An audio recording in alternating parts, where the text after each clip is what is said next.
Welcome back to our One Question with leading scholars and thinkers and experts in political polarization, where we reach out to experts who've done political studies, academic studies on political polarization, and we ask them, based upon your work, how do you project things are going to be in the future?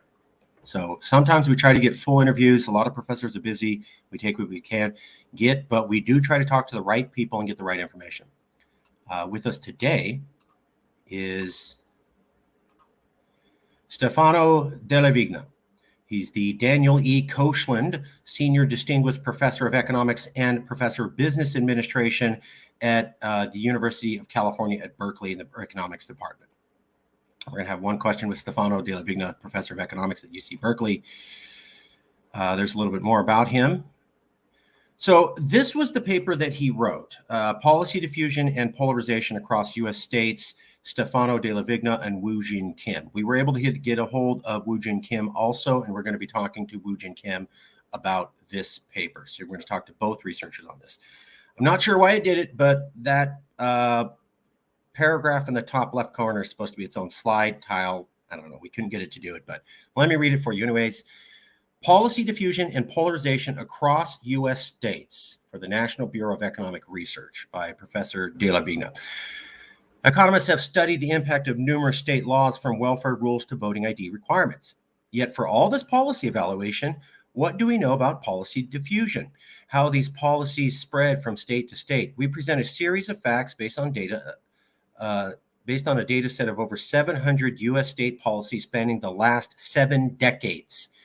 First, considering the introduction of new laws, state capacity seems to have had a small role in that larger and richer states are only slightly more likely to innovate policy. Second, the diffusion of policies from 1950 to 2000 is best predicted by proximity. The diffusion of policies from 1950 to the year 2000 is best predicted by proximity. A state is more likely to adopt a policy if nearby states have already done this. Instead, since 2000, political alignment outperforms geographic proximity in predicting diffusion. So what he's saying is, we looked over the last 70 years. From 1950 to the year 2000, if a state pursued a particular policy, it was usually because all of the nearby states did that too. You know, everybody's learning it's okay to marry cats and dogs, right? So you do that. The next door state does that. The next door state does that next door. That was normal for 50 years or half a century, according to this professor. Most states picked their policies based upon what their neighbors were doing. Their neighbors could be conservative. Their neighbors could be liberal. It didn't matter. They picked on their neighbors. Somewhere around the year 2000, that stopped. And we went from what are your neighbors doing to political alignment. So you no longer did what your neighbors were doing. You did what other red states were doing, or you did what other blue states were doing. And so what he's saying is you had a geographic thrust for policy ideas for 50 years, half a century. And then somewhere around 2000, we completely got rid of that. And we went to, are you on my team or team blue? Are you on my team or team red? If you're on my team, I'll follow the policy. I don't care if I live next to you or not. Massive shift in how people followed it. And it seemed to show a lot of polarization. So we were able to ask him a question. I only wanted to ask you one question. And here's a quote. Third, instead, since 2000, political alignment outperforms geographic proximity in predicting diffusion. That's what I was talking to you about. Is there evidence that this trend goes back to the early 1990s? That was my question. Because he's saying since 2000. I go, does it go back to the 1990s? Good question. Federally, there is no question that polarization starts earlier than the year 2000.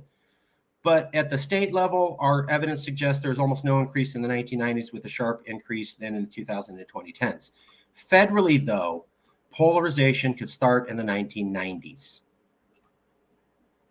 Expert in the subject says that polarization at the national level, the federal level, started before 2000 in the 1990s. This backs up our other research. We've had a lot of other research, a lot of other interviews with people where we're talking about how polarization goes back to the 1990s. This professor who studied political polarization across the states from 1950 to 2000 and then from 2000 to 2020 is saying yes.